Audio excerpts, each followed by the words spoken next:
हर तस्वीर में काली माता की जीभ क्यों होती है बाहर? हिंदू धर्म के अनुसार देवी काली को बुराई पर अच्छाई की जीत के लिए जाना जाता है। उन्हें भयंकर और शक्तिशाली देवी के रूप में पूजा जाता है। काली भगवान शिव की पत्नी मां पार्वती का अवतार हैं। उनका निवास स्मशान घाट है और उनके हथियार हैं कृपाण और त्रिशूल। इन दिनों मां काली विशेष चर्चा में हैं। बात गुप्त नवरात्र से जुड़ी हुई नहीं है, पर बहुत सारे लोग मां काली की चर्चा कर रही हैं।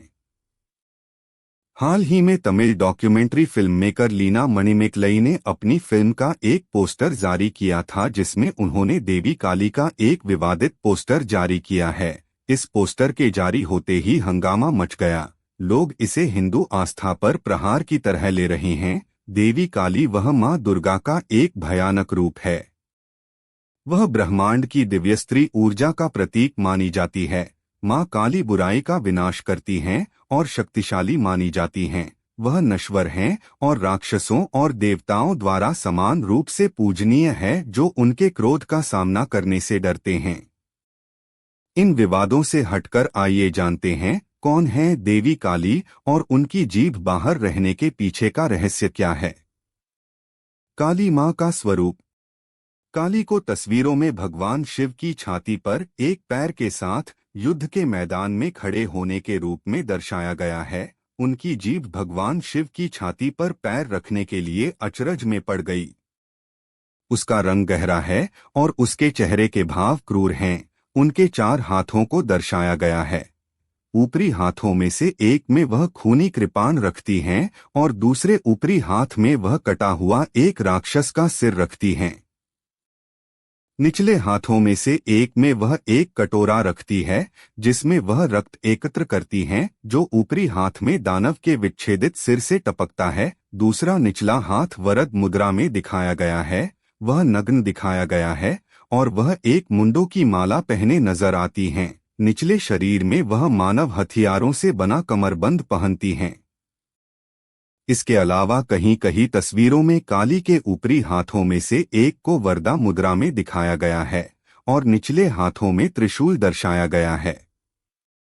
काली मां की जीभ क्यों है बाहर?